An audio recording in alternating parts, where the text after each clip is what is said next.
We begin with President Kenyatta's statement in Kisii yesterday that opposition chief Raila was to blame for the 2007 post-election violence. Hivyo mtu akija hapa awaambie ati msichague hii watu, mnakumbuka yale yalitendeka? Kwani yeye mwenyewe alikuwa wapi na yeye alikuwa katikati ya hiyo vita?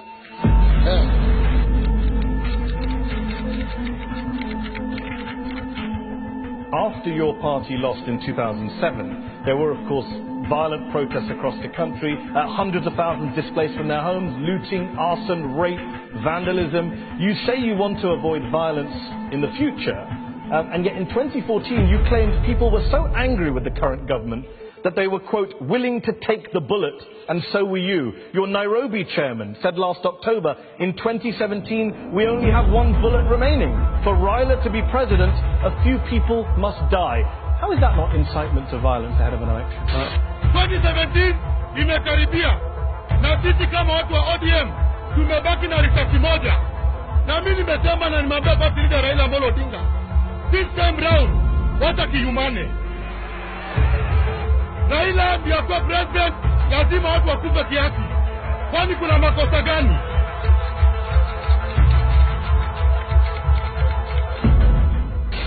Nani aliwasha moto? Nani alikuwa na lugha ya 40 against 1? Bana tuambiane ukweli. No Raila, no peace became a slogan across the country. Nearly a decade on, are you willing to take some responsibility for the death and destruction that happened in your country? No.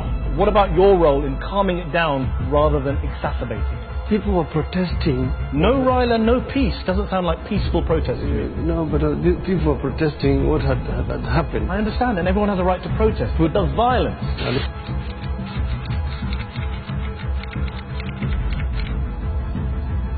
Human Rights Watch, who said in January 2008, we have evidence that ODM politicians, your party, and local leaders actively fomented post-election violence. In many communities, ODM mobilizers organized, directed, facilitated violence unleashed by gangs.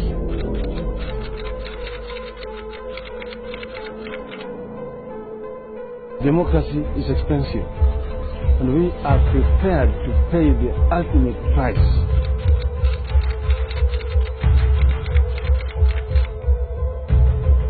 Na ameanza hiyo.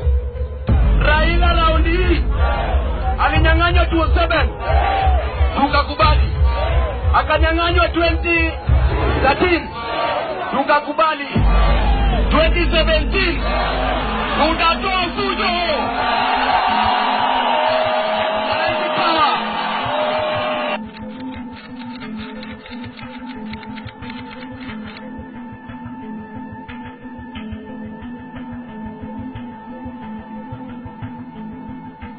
Na hata babangu alikuwa anasema usisahau, kwa sababu ukisahau uko na uwezo wa kurudia. So we must never forget, and by never forgetting, that should not hold us back. It should always just serve as a reminder of the things that we must do to ensure that we do not slide back to problems.